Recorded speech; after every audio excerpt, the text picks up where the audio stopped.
And number 7 is going to be in training.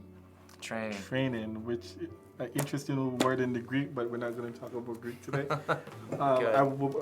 I was scared of the Greek word, but yeah, training. What's the main point here for training, and what do you hope the students pull away from this? It's connected to lesson 6, the fruit of the Spirit. God's Spirit in you will convict. That's one of the things Jesus said before he went to be crucified and accomplish our justification. He said that the Spirit would come and would convict the world of sin, of righteousness, and of judgment. And transformation takes place when God is in you, when His Spirit is downloaded into you, and He starts to give you the fruit of the Spirit and change your character. You start to become convicted over things you were never convicted about before. And we ought not despise that.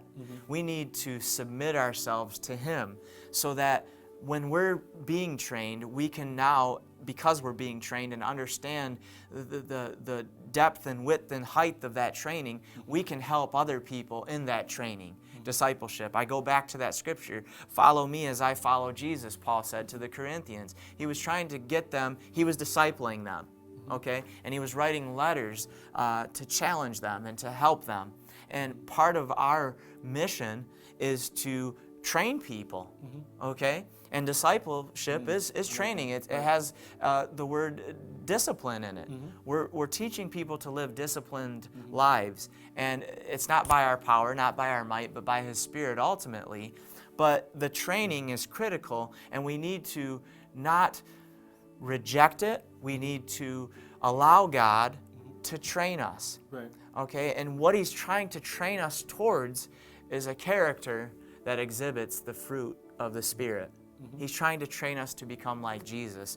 And so part of our mission is to engage in this training, to help people in the training process, to walk alongside them as they are being discipled by Christ and trained by Christ.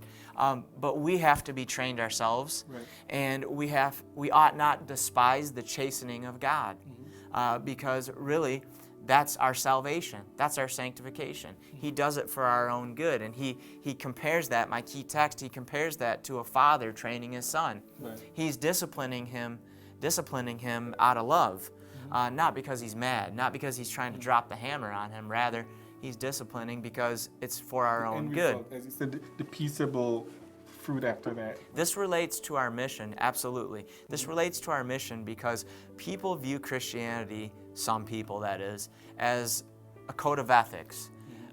We already went through judgment. God's judgmental, and He's going to cast judgment, and He wants to force me to do His will. And really, no, He wants to train you to do His will because He cares, and it's for your own good. There's a benefit to allowing the training process to take place in your life. There's a benefit to discipleship. There's a benefit to a disciplined life, to living according to the fruit of the Spirit. So that's kind of the message I'm getting across. It's not just for us. It's what we're inviting people into this training process. We're calling people in our ministry of the Great Commission. We're calling people to discipleship. And so we need to be able to explain to them that training is for their own good. And it's a transformation process. Christianity changes lives. So don't be afraid of it. Embrace it, and you'll see God making a difference in you and through you. And I think that's serves as an attractant to others, outsiders. Okay, there's no shortcut here, right? Like, so the thing that I also, I mean, kind of got from this, it's not new necessarily, but that I think you did a great job to capture it here, is that the fruit of the Spirit, love, joy, peace, and so on, it isn't a thing that I could go pray about in 2 minutes and I'm up, I'm like, oh yeah, man, I got it. As I get, the gift here is a teacher. And fruit is produced, gifts are given, right? So it has to be produced in me, Right. And hence it's called a gift. And how does that happen? Through training. Right. So the cost from now for as I said, for ourselves, but to let others know that you becoming a disciple will involve training. Right. Right. We don't want to sugarcoat it, but we also want to talk about the benefits. The fruit of the Spirit, to have that kind of disposition is great. I would love to be perfect in the fruit of the Spirit, to always exhibit love, joy, peace, and all the fruit.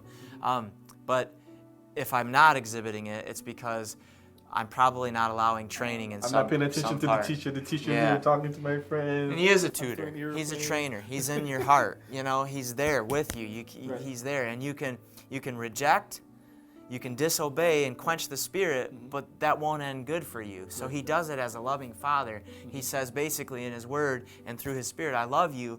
Keep following, goes back to another lesson, and it'll end good for you. And that's the kind of God we serve. Awesome God. Awesome, super awesome.